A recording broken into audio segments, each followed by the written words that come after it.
Good evening. Welcome to Sleep Well Dreams.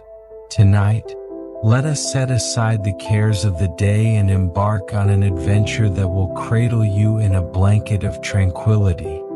Imagine yourself standing at the edge of a vast jungle in Vietnam, where mist clings to the mountains and the air hums with the secrets of the earth.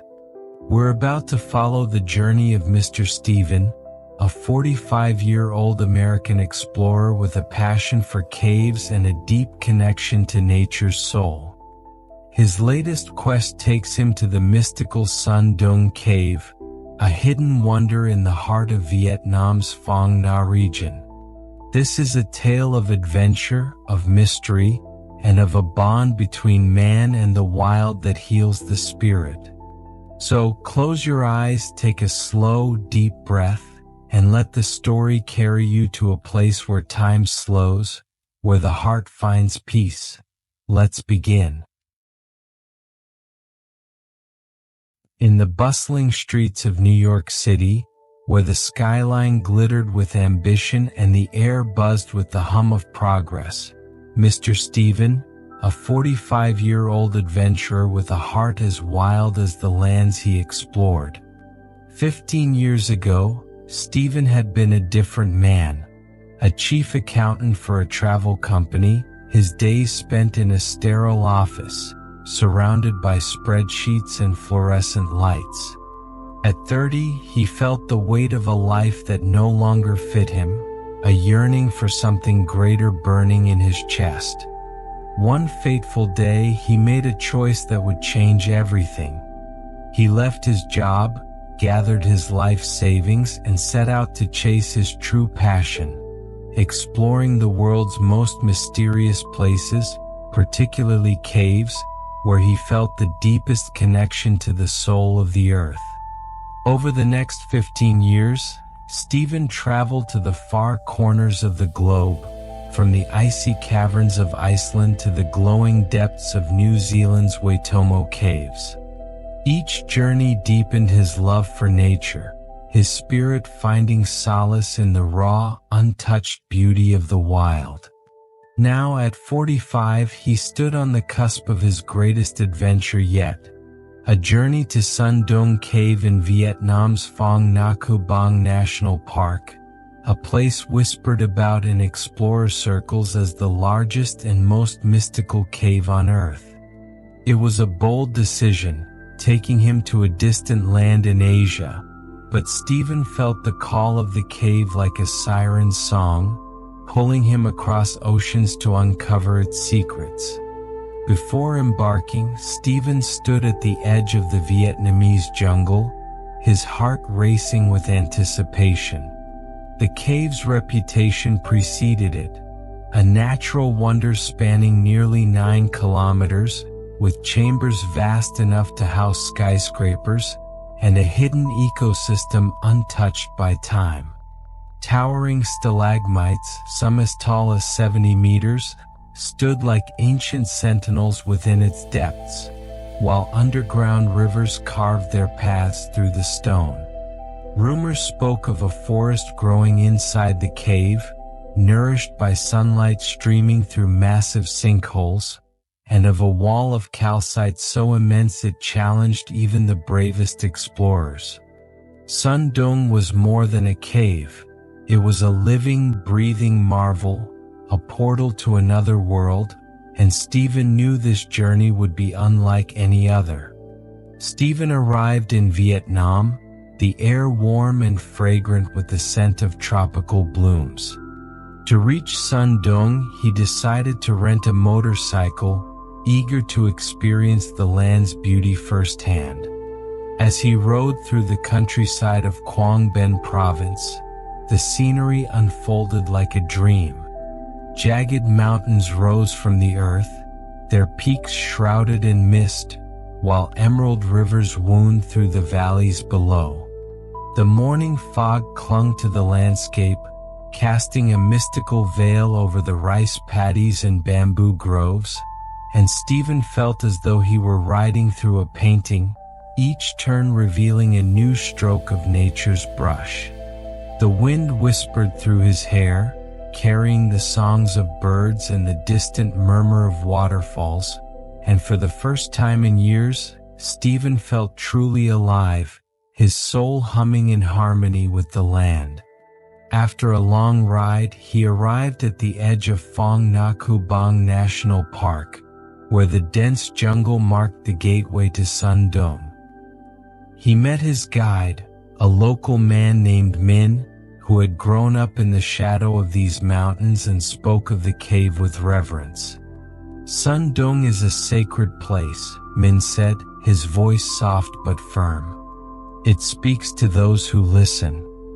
Stephen nodded, feeling the weight of those words, and together they began the trek into the jungle, their path winding through tangled vines and towering trees.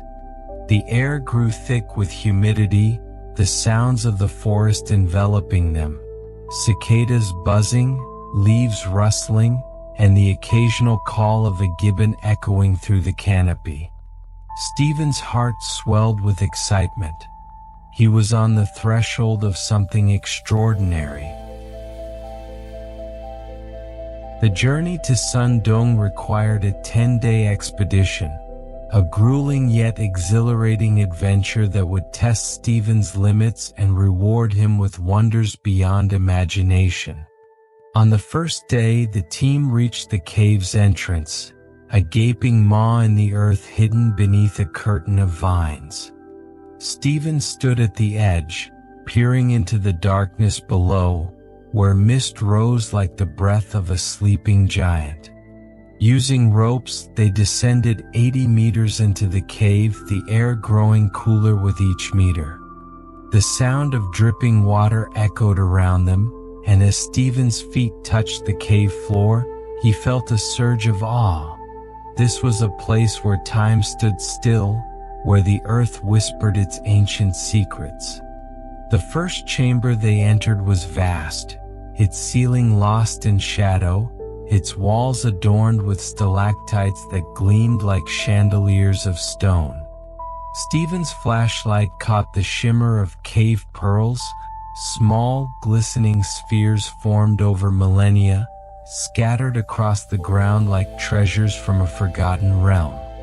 The air was thick with the scent of wet stone and moss, and the faint sound of wind whistling through the passages gave the cave an otherworldly voice, as if the earth itself were speaking to him. Stephen felt a deep connection to this place, a sense that he was not merely an explorer but a guest in a sacred domain. As they ventured deeper, the cave revealed its first great wonder, the Garden of Eden, a forest hidden within the earth. Sunlight streamed through a massive sinkhole high above, casting golden beams that illuminated a lush expanse of greenery. Trees soared 30 to 40 meters high, their branches draped with vines and ferns, while moss carpeted the ground in a vibrant emerald hue. Stephen stood in the center of this subterranean jungle, his breath catching as he listened to the rustle of leaves and the distant trickle of water. It was a miracle of nature, a pocket of life thriving in the darkness, and Stephen felt as though he had stepped into a dream, a place where the boundaries between earth and magic blurred. The days that followed were a blend of challenge and enchantment. Stephen and his team navigated the cave's labyrinthine passages, wading through a 2.5-kilometer underground river that shimmered with an ethereal glow, its waters cool against their skin. The river's gentle murmur mingled with the sound of wind whistling through the cave, creating a symphony that felt alive, as though the earth were whispering its stories to those who dared to listen. Stephen often paused to close his eyes, letting the sounds wash over him, and in those moments he felt a profound connection to the cave, a bond that transcended words, linking his soul to the ancient spirit of the land. On the fifth day, they reached a formidable obstacle, the Vietnam Wall, a towering 90-meter calcite formation that stood like a guardian of the cave's deepest secrets. The wall glistened with a pearlescent sheen, its surface smooth and imposing, and Stephen felt a thrill of both fear and determination as he prepared to climb it. With ropes and harnesses, he scaled the wall, his muscles straining with each movement, the sound of his own breath echoing in the stillness. When he reached the top, he looked down at the chamber below, its vastness stretching into shadow, and felt a surge of triumph. This was why he had left his old life behind, to stand in places like this, to feel the heartbeat of the earth beneath his feet. Beyond the wall, the cave opened into another chamber, where the ceiling sparkled with stalactites that dripped like frozen tears. Here, the light from the sinkholes above created a misty haze, and Stephen swore he saw shapes in the fog, faint, shimmering figures that danced just beyond his vision. The cave's magic was palpable, its air thick with an energy that felt ancient and alive. Min whispered, "The spirits of the cave are watching us," and Stephen nodded, feeling their presence like a gentle hand on his shoulder. He had always believed in the connection between man and nature, but in Sun Dong, that connection felt tangible, as though the cave itself were a living entity, welcoming him into its embrace. As the days passed, Stephen discovered more of Sun Dong's wonders.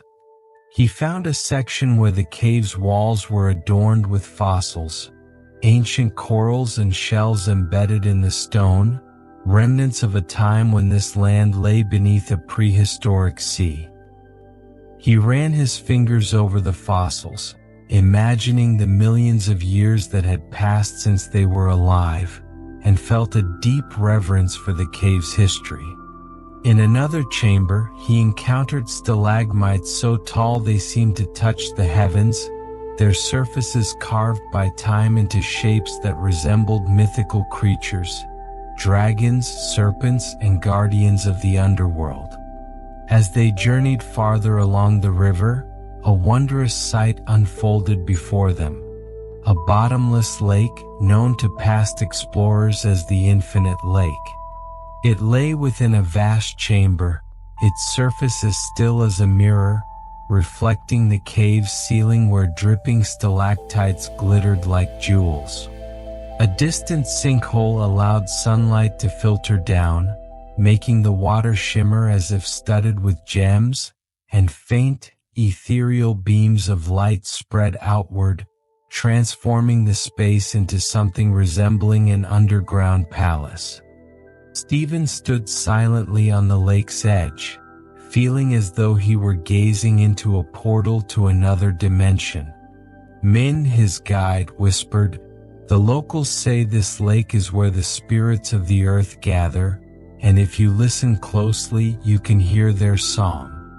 Stephen closed his eyes, letting his mind merge with the stillness, and indeed, he heard a faint sound, soft, profound, like a chant from prehistoric times, echoing from the unseen depths of the lake.